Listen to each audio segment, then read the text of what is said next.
Welcome to Tiffany's Kitchen. Hi dear friends, അസ്സാം വലൈക്കും. ഇന്ന് നമുക്ക് നല്ല ടേസ്റ്റി ആയിട്ടുള്ള ബ്രെഡ് കസ്റ്റാർഡ് പുഡിംഗ് റെഡിയാക്കി എടുക്കാം. അപ്പോൾ അതിനായിട്ട് ഞാനിവിടെ മൊത്തം 5 സ്ലൈസ് ബ്രെഡാണ് എടുത്തിട്ടുള്ളത്. ഇതിങ്ങനെ അരിക് കട്ട് ചെയ്തിട്ട് ഇതുപോലെ സ്ക്വയറായിട്ട് കട്ട് ചെയ്ത് വെച്ചിട്ടുണ്ട്. ഒരു ബ്രെഡിനെ 4 പീസാക്കി കട്ട് ചെയ്ത് വെച്ചിട്ടുണ്ട്. അപ്പോൾ ആദ്യത്തെ 3 പീസ് നമുക്ക് ഫ്രൈ ചെയ്തെടുക്കേണ്ടത്, 3 സ്ലൈസ് ബ്രെഡും ഫ്രൈ ചെയ്തെടുക്കേണ്ടത് ഇതുപോലെ 4 പീസായിട്ട് കട്ട് ചെയ്തെടുത്തിട്ടുള്ളതാണ്.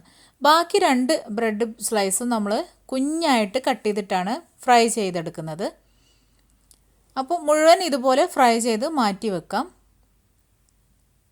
അപ്പോൾ 3 ബ്രെഡ് സ്ലൈസ് ഞാനിതുപോലെ സ്ക്വയറായിട്ട് കട്ട് ചെയ്തിട്ടുള്ളത് ഫ്രൈ ചെയ്ത് കഴിഞ്ഞിട്ടുണ്ട്. ബാക്കിയുള്ളത് ഇതുപോലെ കുഞ്ഞു കുഞ്ഞു സ്ക്വയറാക്കിയിട്ട് നമുക്ക് കട്ട് ചെയ്ത് ഫ്രൈ ചെയ്തെടുക്കാം. 2 വശവും നല്ലതായിട്ടൊന്ന് ബ്രൗൺ കളറായി വരുന്നത് വരെ ഒന്ന് ഫ്രൈ ചെയ്തെടുക്കാം. അപ്പോൾ ഇതിനെ നമുക്ക് മാറ്റി വെക്കാം. ഇനി നമുക്കിതിലേക്ക് വേണ്ട കസ്റ്റാർഡ് റെഡിയാക്കി എടുക്കാം. അതിനായിട്ട് കസ്റ്റാർഡ് പൗഡർ ഞാനിവിടെ എടുത്തിട്ടുള്ളത് 3 ടീസ്പൂണാണ്. 3 ടീസ്പൂൺ കസ്റ്റാർഡ് പൗഡർ അല്പം പാലിൽ നല്ലതായിട്ടൊന്ന് മിക്സ് ചെയ്തെടുത്തിട്ടുള്ളതാണ്. അത് ഒരു പാനിലേക്ക് നമുക്ക് ഒഴിച്ചു കൊടുക്കാം. അതേ ബൗളിലേക്ക് തന്നെ അല്പം കൂടെ പാലൊഴിച്ച് ഞാൻ അതിലേക്ക് ഒഴിച്ചു കൊടുക്കുകയാണ്.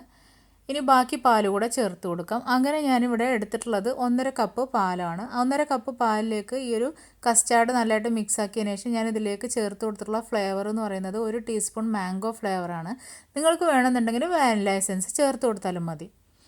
ഇനി നമുക്ക് വേണ്ടത് 5-6 ടേബിൾ സ്പൂൺ ഷുഗർ ചേർത്ത് കൊടുക്കാം. ഇനി നിങ്ങൾക്ക് മധുരം കൂടുതൽ വേണമെന്നുണ്ടെങ്കിൽ കൂടുതൽ ചേർത്ത് കൊടുക്കാവുന്നതാണ്.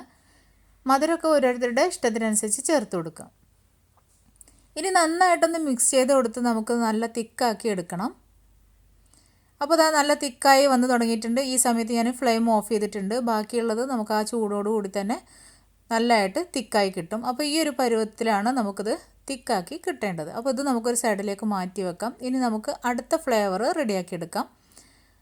അപ്പോൾ അതിനായിട്ട് അല്പം പാൽ ഞാനിതിൽ ഒഴിച്ചെടുത്തിട്ടുണ്ട്. ഇതിപ്പോൾ ഞാൻ ഒരു 3/4 കപ്പ് പാലാണ് എടുത്തിട്ടുള്ളത്. ഇതിലേക്ക് 1 ടീസ്പൂൺ കോൺഫ്ലോർ, പിന്നെ ഒരു 3 table spoon sugar, 2 table spoon condensed milk, ഇത്രയും കാര്യങ്ങൾ ചേർത്ത് നന്നായിട്ടൊന്ന് മിക്സ് ആക്കിയതിന് ശേഷം ഫ്ലെയിം ഓൺ ചെയ്യുക.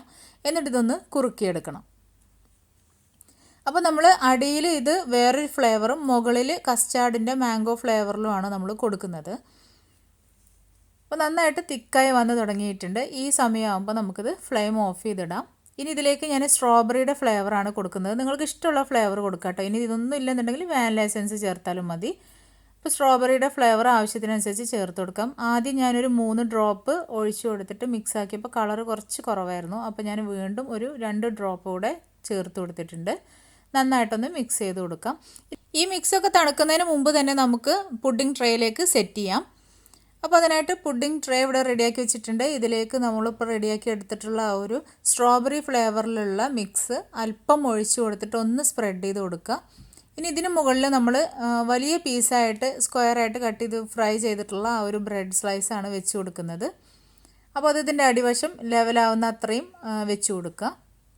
അപ്പോൾ ഞാനിപ്പോൾ ഈ ഒരു പുഡിംഗ് ട്രേക്ക് കണക്കാക്കിയിട്ടാണ് കേട്ടോ ബ്രെഡ് സ്ലൈസൊക്കെ പറഞ്ഞത്. ഓരോരുത്തരുടെ ഇഷ്ടത്തിനനുസരിച്ച് എടുക്കാം. ഇതെനിക്ക് ക്രിസ്പി ആയിട്ട് ഇങ്ങനെ കഴിക്കാനാണ് ഇഷ്ടം. അതുകൊണ്ട് തന്നെ ഞാനത് നല്ലതായിട്ട് സോഫ്റ്റ് ആക്കി എടുത്തിട്ടില്ല. അപ്പോൾ നിങ്ങൾക്ക് വേണമെന്നുണ്ടെങ്കിൽ പാലും കണ്ടൻസ്ഡ് മിൽക്കും കൂടെ മിക്സ് ആക്കിയിട്ട് അതിൽ വേണമെന്നുണ്ടെങ്കിൽ ഇട്ട് സോക്ക് ചെയ്തിട്ട് നിങ്ങൾക്ക് ചേർത്ത് കൊടുക്കാവുന്നതാണ്. അപ്പോൾ അതിന് മുകളിൽ വീണ്ടും ബാക്കിയുള്ള സ്ട്രോബെറിയുടെ ആ ഒരു മിക്സ് മുഴുവനായിട്ടും സ്പ്രെഡ് ചെയ്ത് കൊടുത്തിട്ട് ബാക്കി നമ്മുടെ കുഞ്ഞു പീസുകളെല്ലാം ഇതിന് മുകളിൽ ഇതുപോലെ നിരത്തി കൊടുക്കുക. ഈ പീസെല്ലാം നിങ്ങൾക്ക് വേണമെന്നുണ്ടെങ്കിൽ സോഫ്റ്റ് ആക്കിയതിന് ശേഷം വെച്ച് കൊടുക്കുക കേട്ടോ. നേരത്തെ പറഞ്ഞ ഒരു മിൽക്ക് ആൻഡ് കണ്ടൻസ്ഡ് മിൽക്കിൻ്റെ മിക്സിൽ ഒഴിച്ചിട്ട് ഒന്ന് വെച്ച് സോഫ്റ്റ് ആക്കി എടുത്തതിന് ശേഷം വെച്ച് കൊടുത്താലും മതി. പക്ഷേ ഇതിങ്ങനെ ക്രിസ്പി ആയിട്ട് കഴിക്കുമ്പോഴാണ് കേട്ടോ ടേസ്റ്റ്. ഇനി ഇതിന് മുകളിൽ നമുക്ക് കസ്റ്റാർഡിൻ്റെ മിക്സ് ഒഴിച്ചു കൊടുക്കാം. അപ്പോൾ കസ്റ്റാർഡ് മിക്സ് ജസ്റ്റ് ഒന്ന് തണുത്ത് തുടങ്ങിയപ്പോഴത്തേനും സെറ്റായി തുടങ്ങിയിട്ടുണ്ടായിരുന്നു. അപ്പോൾ ഞാനൊന്ന് മിക്സിയിലിട്ട് അടിച്ചെടുത്തിട്ടുണ്ട്. ഇനി അത് ഒഴിച്ചു കൊടുക്കുമ്പോൾ തന്നെ ബാക്കി ആ ഒരു പീസ് ബാക്കി ഉണ്ടായിരുന്നതാണ്. അപ്പോൾ അതിങ്ങനെ ഇടയിൽ വെച്ച് കൊടുത്തിട്ടുണ്ട്. ഇനി ഇതൊക്കെ ലെവൽ ചെയ്തതിന് ശേഷം നമുക്കിതൊന്ന് ഡെക്കറേറ്റ് ചെയ്യാം. അപ്പോൾ ഡെക്കറേറ്റ് ചെയ്യാനായിട്ട് ഞാനിവിടെ അല്പം ആൽമണ്ട് ചോപ്പ് ചെയ്തിട്ടുണ്ട്. അപ്പോൾ അത് ഇതിന് മുകളിലേക്ക് നമുക്ക് ഇഷ്ടാനുസരണം വെച്ച് കൊടുക്കാം. ഇനി അല്പം പിസ്ത കൂടെ ഞാൻ ചോപ്പ് ചെയ്ത് വെച്ചിട്ടുണ്ട്. അതും കൂടെ ഇതിന് മുകളിലേക്ക് നമുക്ക് സ്പ്രെഡ് ചെയ്ത് കൊടുക്കാം. അപ്പോൾ ഓരോരുത്തരുടെ ഇഷ്ടത്തിനനുസരിച്ച് ഡെക്കറേറ്റ് ചെയ്ത് കൊടുക്കാം കേട്ടോ. നിങ്ങൾക്ക് എന്തെങ്കിലും ടൈപ്പ് ജെല്ലോ ജാമോ അല്ലെങ്കിൽ ചോക്ലേറ്റോ അങ്ങനെ എന്ത് വെച്ചിട്ടും ഡെക്കറേറ്റ് ചെയ്തെടുക്കാവുന്നതാണ്. അപ്പോൾ ഞാനിതിന് മുകളിൽ അല്പം ചെറീസ് കൂടെ വെച്ച് കൊടുക്കുന്നുണ്ട്. അങ്ങനെ നമ്മുടെ ബ്രെഡ് കസ്റ്റർഡ് പുഡിംഗ് ഇവിടെ റെഡി ആയിട്ടുണ്ട്. കാണാനുള്ള ഭംഗി പോലെ തന്നെയാണ്, കഴിക്കാനും നല്ല ടേസ്റ്റാണ്. അപ്പോൾ എല്ലാവർക്കും കിച്ചണിൽ അവൈലബിൾ ആയിട്ടുള്ള ഇൻഗ്രീഡിയൻസ് മാത്രമാണ് നമ്മൾ യൂസ് ചെയ്തിട്ടുള്ളത്. അപ്പോൾ തീർച്ചയായിട്ടും ഒന്ന് ട്രൈ ചെയ്ത് നോക്കുക, ഫീഡ്ബാക്ക് അറിയിക്കാൻ മറക്കരുത്.